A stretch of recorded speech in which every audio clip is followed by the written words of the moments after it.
Buenos días, Lisa Sánchez Ortega. Bienvenida. ¿Cómo están? Muy buenos días. Buenos días, directora de México Unido contra la Delincuencia. Gracias por estar aquí esta mañana. Jacobo Dayan. Buenos días, Carmen, Lisa, ¿cómo están? Buenos días. Lisa y yo te estamos escuchando siempre con enorme interés, pero ahora con este interés de la efeméride que nos estabas contando. Día 18 de julio 2025, ¿qué se conmemora? Pues hoy, exactamente 18 de julio de 1925, es decir, hoy hace un siglo, se publicó Mi lucha de Hitler en Alemania. 100 años. Hoy exactamente hace 100 años, Hitler estuvo en prisión, hay que recordar, un intento de golpe de Estado en 1923, fallido, se hace un juicio muy extraño para tratar de no responsabilizar mucho en aquellos años de la República de Weimar, que estaban más preocupados por el comunismo que por la extrema derecha del nazismo.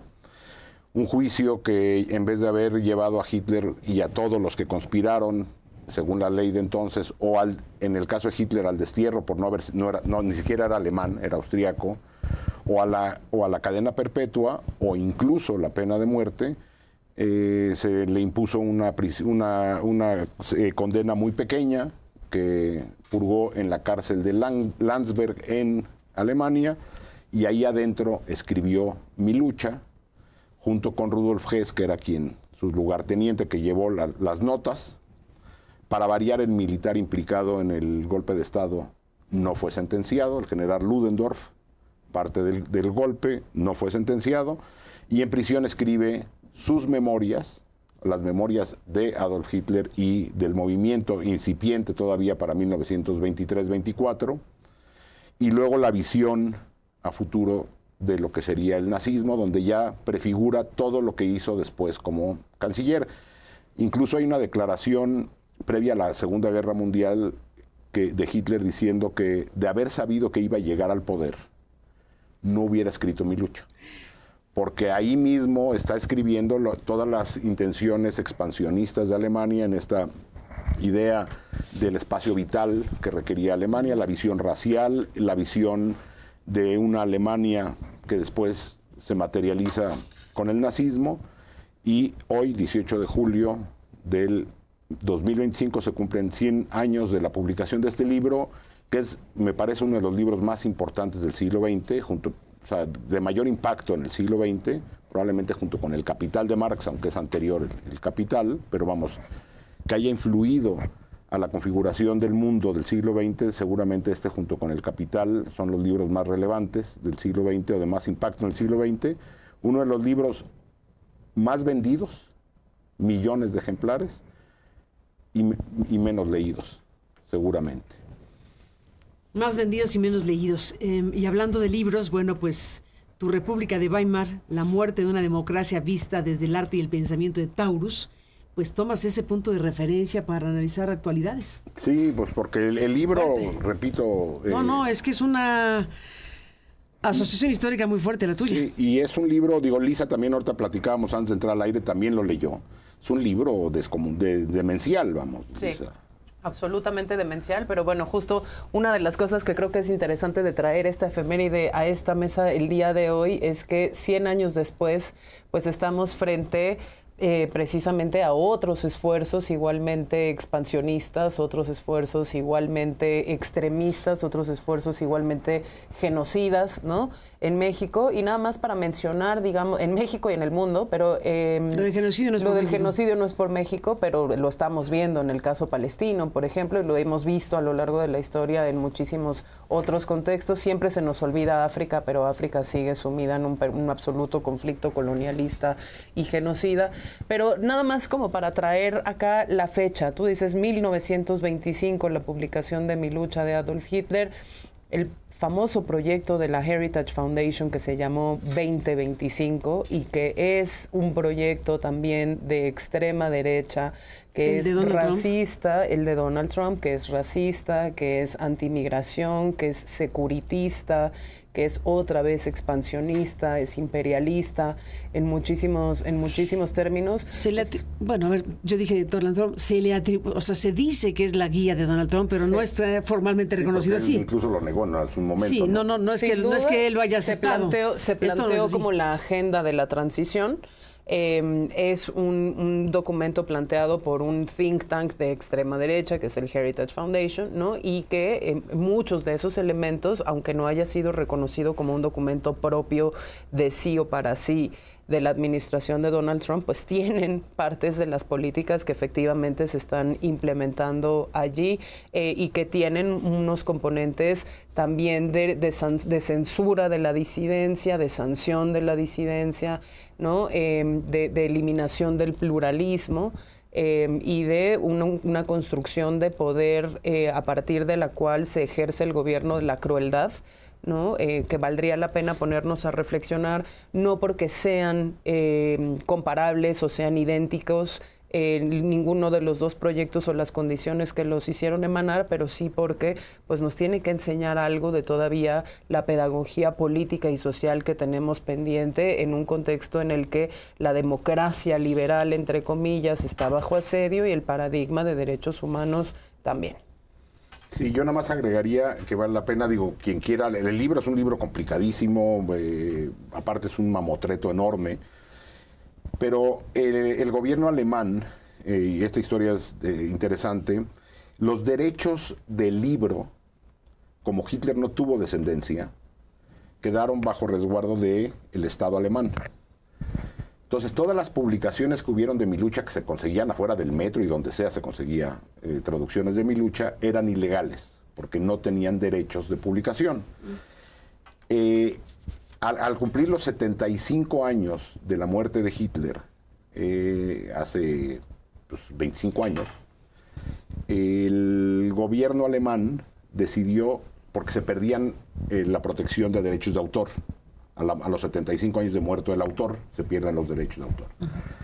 El gobierno alemán decidió sacar una publicación libre, comentada, de Mi Lucha, que vale mucho la pena. Se encuentra en línea y está en varios idiomas. Es decir, uno puede leer Mi Lucha y luego comentarios de especialistas alemanes hablando sobre los distintos pasajes del libro. Entonces, ahí hay una fuente de...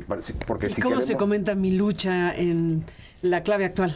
Bueno, hay que entender que se comentó Mi Lucha pedazo a pedazo por un gobierno alemán ya unificado, después de la unificación, y en momentos en que no estábamos todavía viviendo en los auges de la extrema derecha en Europa y en el mundo como lo vemos hoy. Entonces hay una versión crítica de Mi Lucha hecha por el propio gobierno alemán, por órganos independientes, universidades, especialistas, académicos, sobre todo alemanes, comentando la visión de hace 100 años y cómo hoy podríamos ya espejear cómo estas visiones que ya muy bien decía Lisa, empiezan a tener auge de vuelta en el mundo de hoy. Pues ahí está, Mi Lucha, 100 años de Adolfo Hitler, y bueno, pues ahí está una revisión puntual de los dos muy importante en ese momento. Sí, yo no tenía ni idea. ¿Tú tenías idea que era 100 años? No. Solo Jacobo Dayan. Solo Jacobo Dayan. Solo Jacobo Dayan puede tener esta precisión meridiana. Bueno, y que nos estaba contando que ayer se cumplieron ¿cuántos años del Estatuto de Roma? Ayer, otra cosa que pasó desapercibida. Ayer que se publicaron el tsunami de leyes sí, ya. Aquí en nuestro país, pues evidentemente es sin conocimiento de causa, pero no es casual que ayer fue el Día Mundial de la Justicia Internacional. ¿Qué tal?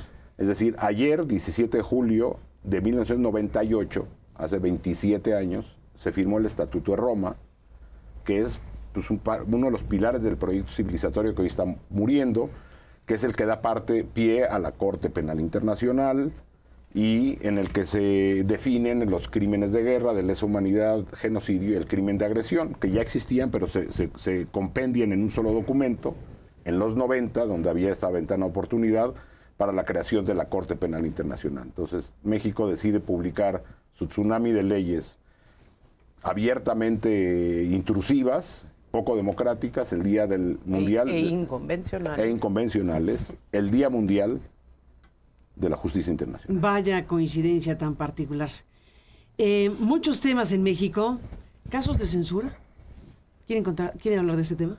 Sí, no sé ¿Propusiste si, ese tema? sí, el de Hernán Bermúdez, me parece que Bueno, también. si quieren vamos con lo de Hernán Bermúdez. Bueno, es que hay varios temas aquí. Está lo de Hernán Bermúdez que nos da para mucho, por supuesto, porque Hernán Bermúdez, este personaje que, bueno, pues ahora está siendo buscado en el mundo con la ficha de Interpol que se lanzó la alerta para que los países colaboren con México. Y bueno, pues el gran tema es que este personaje fue un personaje nombrado por quien hoy es senador de la República, por quien fue secretario de Gobernación en el tiempo de López Obrador, por quien fue gobernador de Tabasco y cuando fue gobernador de Tabasco. O precandidato. Y precandidato a la presidencia de México, para no evitar ese dato. Y bueno, pues es quien lo nombró secretario de Seguridad.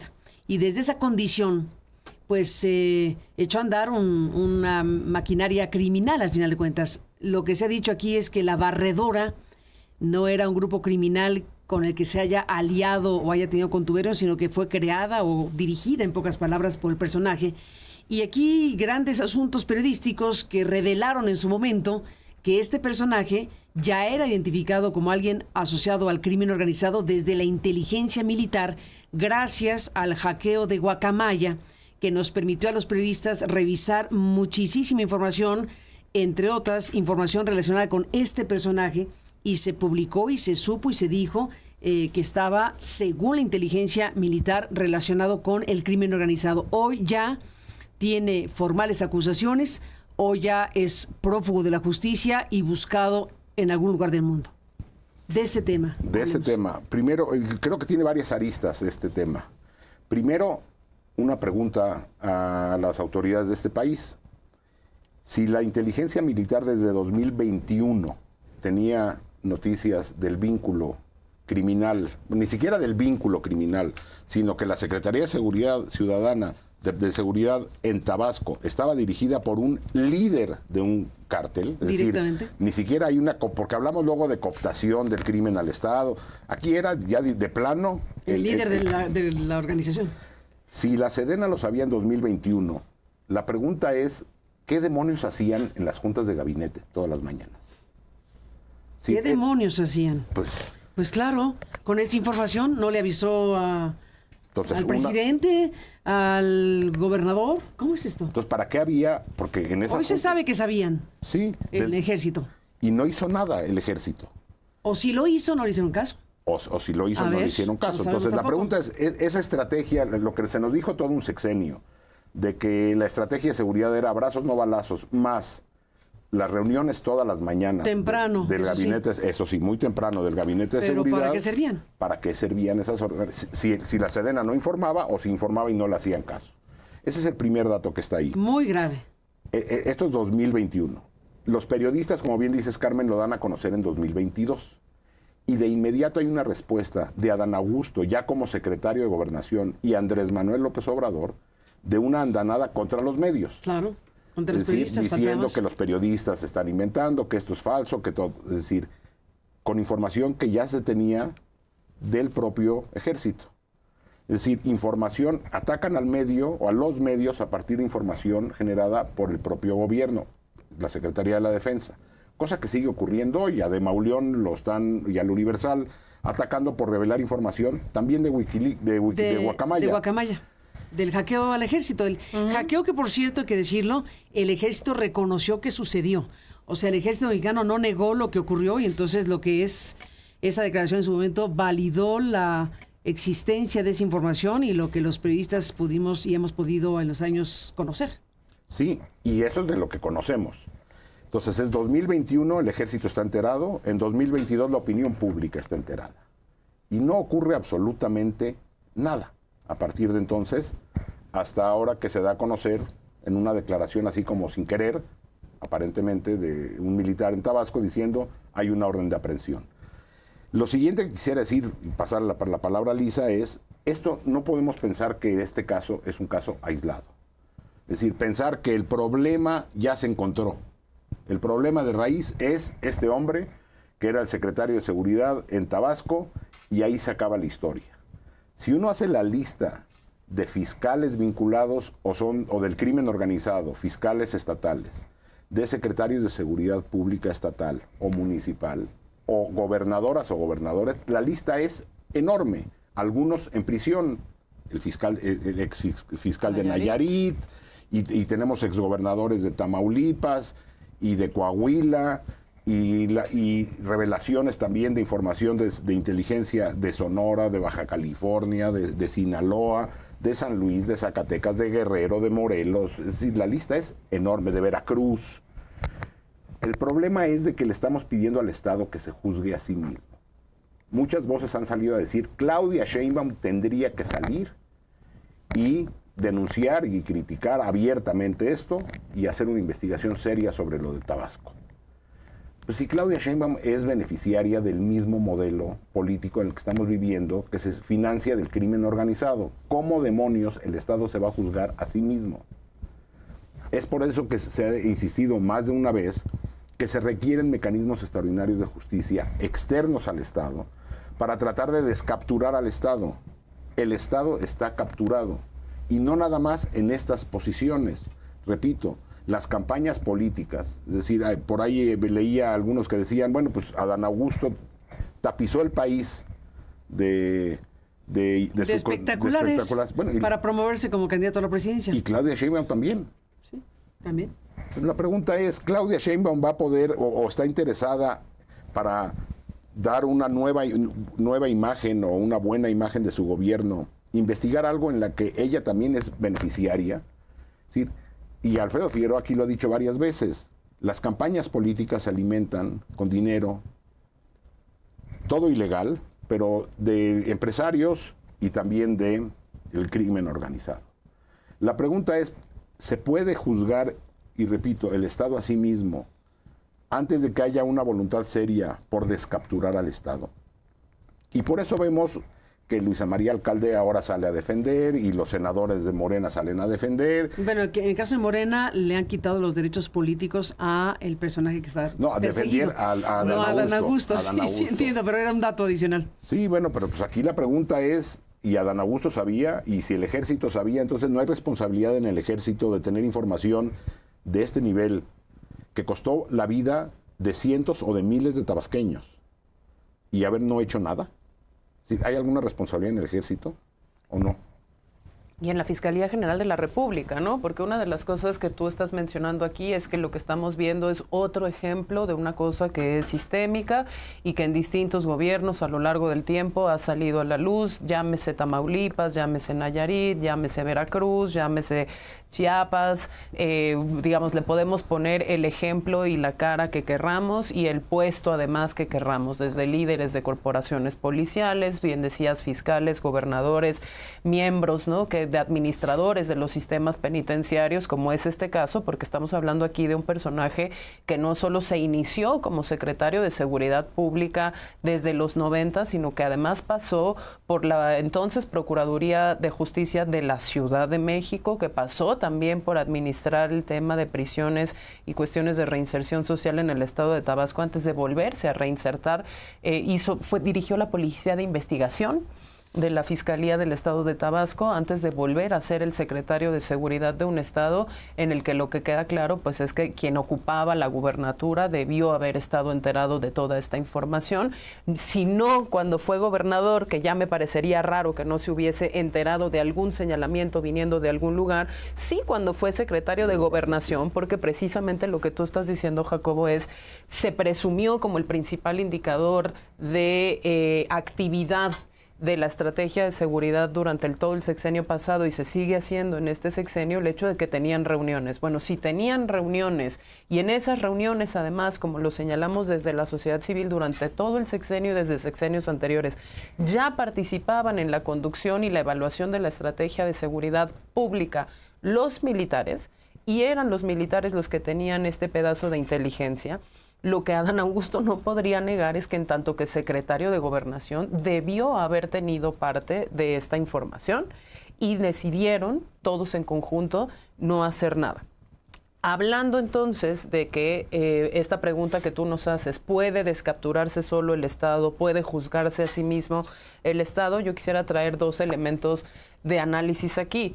El primero es, pues, cómo hay, digamos, esfuerzos de gatopardismo que, aunque uno pueda tenerles toda la buena voluntad y desearles que efectivamente sirvan para algo, tristemente la evidencia nos demuestra que se quedan un poco en esos ejercicios de simulación o de intervención en el más bajo nivel de la cadena, como son, por ejemplo, los operativos Enjambre con los que se inauguró la administración de Claudia Sheinbaum. Fue específicamente en el Estado de México que se dieron los primeros operativos liderados por Omar García Harfuch para descapturar corporaciones policiales en donde se tenían indicios de que los mismos jefes de cuadrante o los mismos, líderes de estas corporaciones y otros miembros de los gobiernos locales participaban directamente de la gestión de las economías ilícitas y de las violencias en contra de la ciudadanía. Bueno, esos vimos anunciados ¿cuántos? 2, 3 y luego ni uno solo más. Y además no hemos visto necesariamente pues que con todas esas reuniones que se siguen haciendo del Gabinete de Seguridad se nos informe diligentemente si eso ha tenido algún tipo de consecuencia en la justicia, porque también en esta mesa hemos hablado mucho de estas estrategias cojas, en el sentido en el que se dan, digamos, todos los poderes a las corporaciones de seguridad, pero la conectividad con el ámbito de la justicia es prácticamente nulo. En esta mesa yo he traído aquí, Carmen, también cifras de cuáles son los niveles de efectividad de la Fiscalía General de la República para juzgar delincuencia organizada.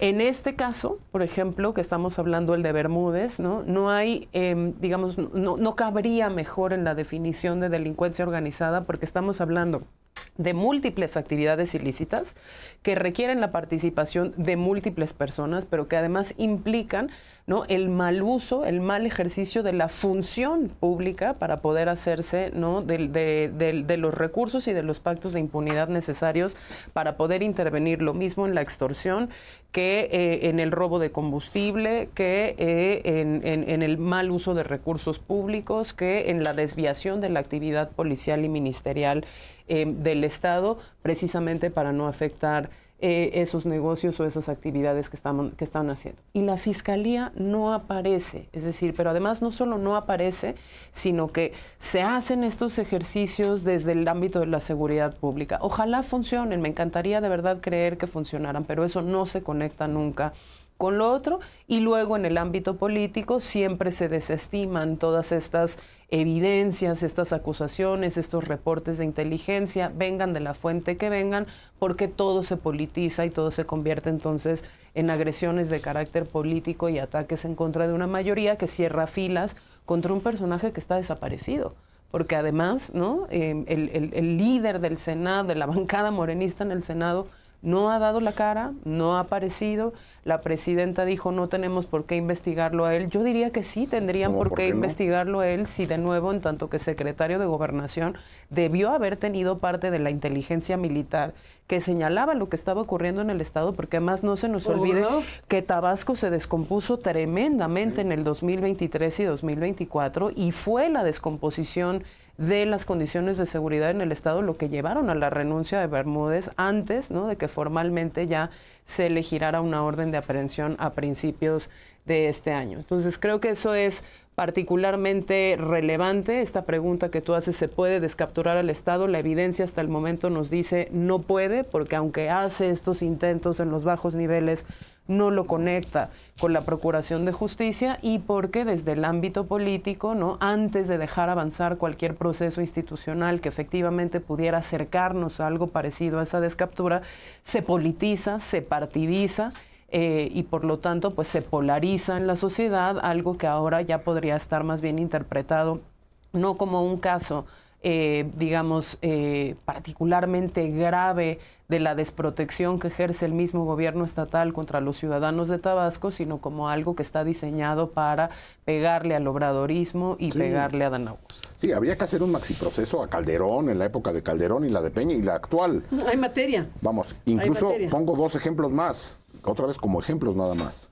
El secretario de la Defensa del sexenio anterior, Luis Crescencio Sandoval, fue señalado en expedientes judiciales en Coahuila como alguien que supo lo que estaba ocurriendo en la masacre de Allende y el penal de Piedras Negras y no hizo absolutamente nada.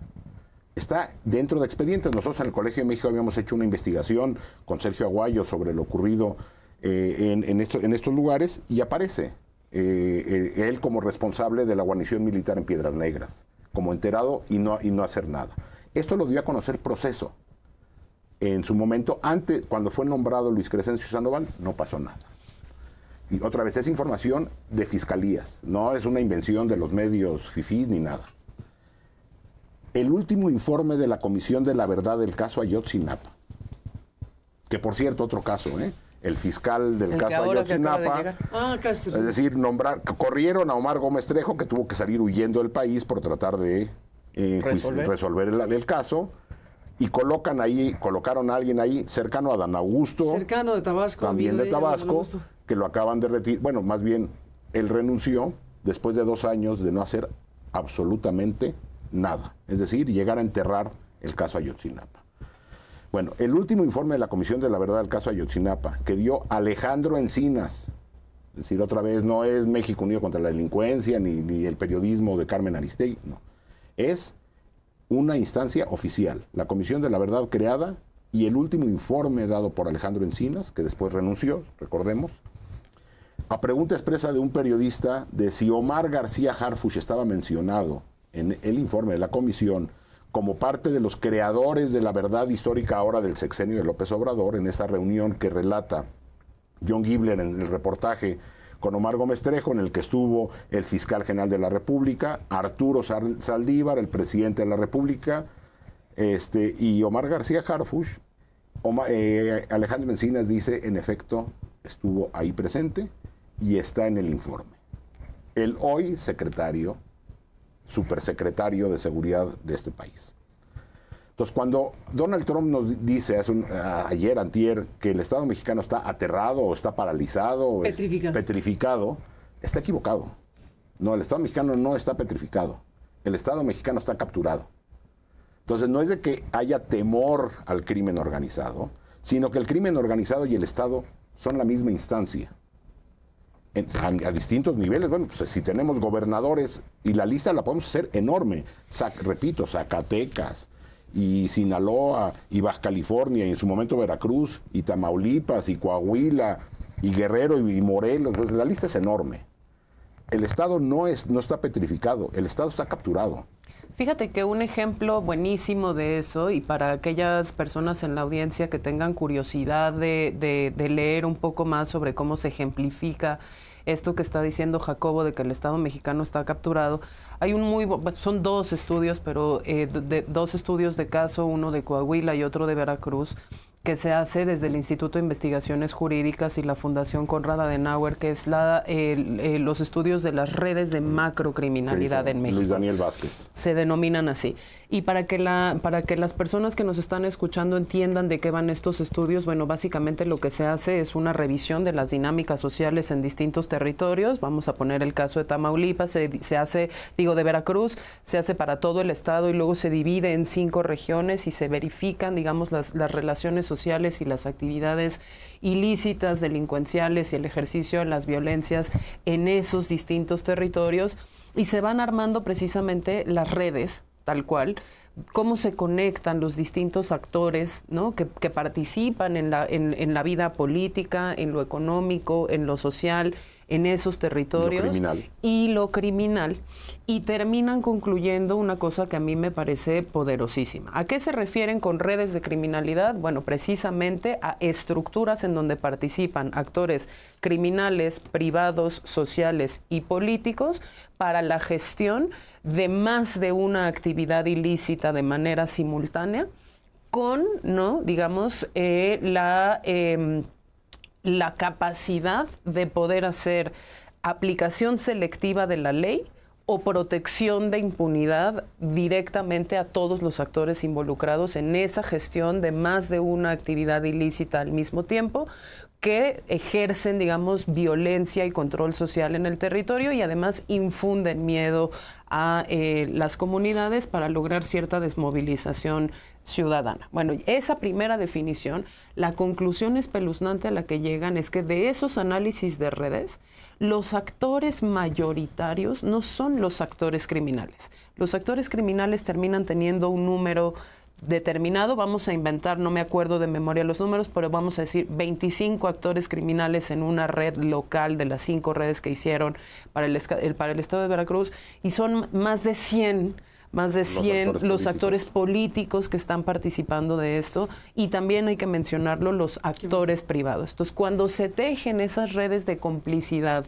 y esas redes de gestión colectiva de lo ilícito y lo violento, es prioritario entonces que efectivamente tengamos instituciones capaces, ¿no?, de, con ayuda internacional, poder hacer esas investigaciones de sistema para ir desarticulando esas redes, porque también estos estudios llegan a la segunda poderosísima conclusión, y es mucho más efectivo lograr disminuir o cambiar esas condiciones de ilegalidad y violencia en los territorios, desarticulando la vinculación con lo político, que neutralizando a los actores criminales. Algo que nos lleva al porqué de las políticas de seguridad en México siempre terminan o siendo más generadoras de violencia o completamente inútiles para desarticular efectivamente esas redes criminales que operan en nuestros territorios, porque cortan al actor criminal, un actor criminal que se reemplaza con muchísima facilidad, pero no terminan por abordar las otras conexiones. Sí, y lo vemos en múltiples ejemplos. Digo, ahorita me llegaba a la mente los casos que hemos visto recientemente, el caso del Huachicol.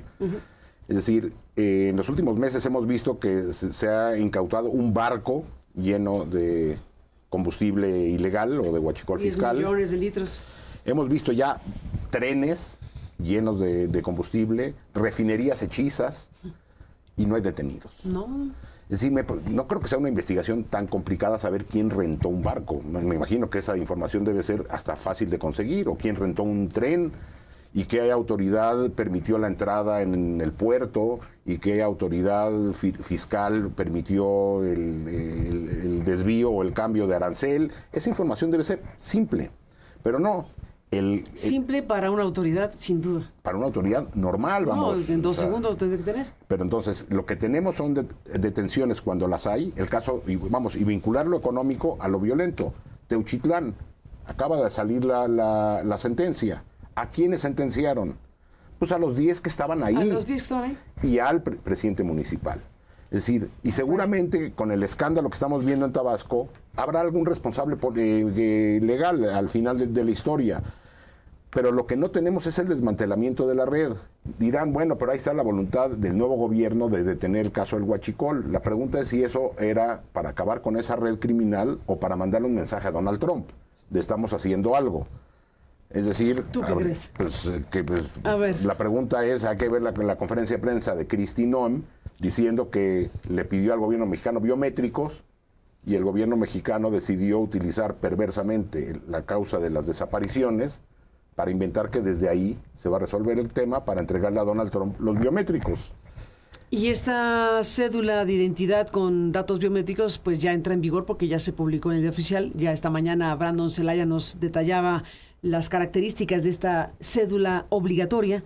Y sí, queda esa declaración que bien recuerdas de la funcionaria que visitó a la presidenta. Iba a ser una reunión de una media hora, dijo, y resultó de 2 horas. Y que le trajo la lista de las peticiones de Donald Trump, entre las cuales estaba el tema de datos biométricos. Según narra la funcionaria en esa declaración a la cadena Fox, que ahora está recordando, pues la presidenta dijo, no tenemos esos datos, y sería controvertido en México. Sí. El tema de los datos biométricos, pues ni controvertido fue, porque lo pasaron como un rayo, ¿no? Al final de cuentas. No hubo un debate, una discusión, como sí lo hubo en su momento con García Luna, que intentó igualmente una cédula de identidad ciudadana con datos biométricos. Lo mismo quiso, no sé con qué alcance, porque quería el iris de los ojos. Pero ahora tenemos datos biométricos, a ver hasta dónde llega el punto. Que van a estar en manos de estos funcionarios, que son, sí, que son criminales dentro del Estado. Es decir, funcionarios públicos. La Secretaría de la Defensa, que no sé para qué quiere más información, si con la que tiene no hace nada, como el caso de Bermúdez. y muchas más, ¿no? Que información que se ha sabido por reportajes periodísticos que está en la inteligencia de Sedena y luego no hay ninguna consecuencia lógica en la realidad, y secretarios de seguridad vinculados con el crimen organizado ahora en posesión de esta información. Bueno, pues, a eso me refiero cuando hablo de un Estado capturado, perdón, Liz. Sí, no, simplemente, o sea, a mí me gustaría que no cerráramos, digamos, esta discusión sin también entrarle a la dimensión política de esto, porque me parece que una de las cosas que cambian, digamos, para la mayoría de Morena en el poder ahora es que no estamos hablando de alcaldes o jefes policiales o gobernadores de la oposición. Estamos hablando de personajes que operaron históricamente en Tabasco, que es, digamos, como la cuna del López Obradorismo, con dos personajes pertenecientes a Morena que están en disputa el día de hoy, el gobernador actual, May, con Adán Augusto, que es líder de la bancada de Morena en el Senado, en el estado donde vive el expresidente Andrés Manuel López Obrador y donde uno de sus familiares es el subsecretario de gobierno, una cosa por el estilo. Sí. Bueno, vivió y ahí está, ¿no? Y ahí está. Su hermano es funcionario del actual gobierno. Está operando, digamos, como que dijo, en el gobierno por cierto, ahora. ya está saliendo la pudrición. Sí. Acaba de decir el hermano de López De Obrador. gobiernos heredados menciona en donde pues el gobierno heredado específicamente en este caso no solo es el de Roberto Madrazo y anteriores, sino el del mismo Adán Augusto. Y la otra dimensión política es que tú lo has mencionado bastante en esta mesa ahora, Jacobo, hay un general, jefe de un regimiento, digamos, ¿no? Que sale a hablar públicamente para decir hay una orden de aprehensión contra este personaje que fugóse al día siguiente o el día anterior de que se girara esta orden de aprehensión. Y no es neutral que sea un militar el que lo esté diciendo, no solo porque son los militares los que dieron a conocer esa información desde hace varios años y no sucedió nada al respecto, sino porque ahora son los militares los que conducen operativamente el 100% de la política de seguridad pública federal, y es a partir de eso que tiene que salir el boletín de la Secretaría de Seguridad y Protección Ciudadana para decir que hay una ficha roja de Interpol, que cuando sale el boletín ni siquiera se ubicaba todavía esa ficha roja. A mí no me parece que sea neutral y no me parece que esté libre de riesgos, que independientemente de que por supuesto se tiene que descapturar al Estado civil que está coludido con estas redes criminales, tampoco podemos anular esa dimensión de que estamos hablando de un militar, ¿no? Que tiene esa información, que estamos en un contexto en el cual los militares ocupan muchísimo poder de conducción de lo que sucede en materia de seguridad y otras áreas gubernamentales en México, el que decide hablar públicamente, ¿no?, a un medio para poder poner esto otra vez en un debate público que no había tenido en los señalamientos anteriores, ni cuando Guacamaya Leaks, ni cuando este personaje se afilió a Morena, ni cuando el presidente Andrés Manuel López Obrador y Adán Augusto dijeron que todo eran rumores. Hay un tema que tiene que ver con la versión que ha corrido en estas últimas horas de que habría muerto Bermúdez Requena. En Panamá, ¿no? En Panamá. Le preguntaron a la presidenta y es interesante escuchar lo que dice la presidenta, que habla de que en el gabinete no se tocó el tema. Déjenme recuperar lo que dijo la presidenta cuando se le preguntó de estos trascendidos de que este exfuncionario de Tabasco, ahora buscado por la Interpol, habría muerto de un paro cardíaco cuando se encontraba en Panamá, escapando de la acción de la justicia. Esto fue lo que dijo la presidenta. Ayer trascendió la muerte de Hernán Bermúdez, a ver si en el gabinete se tocó este tema independientemente de las investigaciones que hay en contra del exfuncionario. ¿En Tamaulipas dices? ¿Es el caso de Tamaulipas? De Tabasco. De secretario Tabasco, de sí. Seguridad de Tabasco. ¿Ayer? Sí, que había muerto, se rumoraba, saber si este tema... ¿No se tocó en el gabinete? Es que hubo un fallecimiento de un activista en Tamaulipas que lo estamos trabajando, revisando con las familias. No hay información sobre eso. ¿Por qué no preguntas al gabinete, a Omar, a ver si nos puede dar información? Pero no está confirmada. Muchas gracias, buenos días. Bueno, más que fallecimiento, supongo que se refería al asesinato de don Gabriel, uno de los buscadores de Reynosa. Asesinado en Reynosa el día de ayer, y bueno, pues no sé si este Hernán Bermúdez se va a convertir en el Muñoz Rocha del siglo XXI. Pues vamos a ver si lo encuentran o no. Vamos a ver qué pasó ahí o si falleció o no. Que vamos a... En fin, es una pieza clave, ¿no? Sí, ahora, pero es importante saber que aunque ojalá se resuelva esto, pero si se resuelve esto, no está resuelto el problema. Es decir, tranquilizar a la opinión pública con un caso es el mejor estilo priista clásico, vamos. Tendría que haber una preocupación seria sobre la captura del Estado, y para ello los partidos políticos, todos, y empezando por quien gobierna por el peso que tiene, tendría que decir hasta acá y dejar de pensar en el corto plazo y ganar elecciones. Pero evidentemente, pues esto también no es un asunto nada más político. Como bien decía Lisa, aquí atrás de esto hay negocios multimillonarios en los que está embarrado buena parte de la clase política. Ni más ni menos. Pues entramos en la parte final. Lisa Sánchez Ortega, Jacobo Dayan, pues se quedan aquí temas sumamente delicados. ¿Con qué te despides, Lisa, este viernes?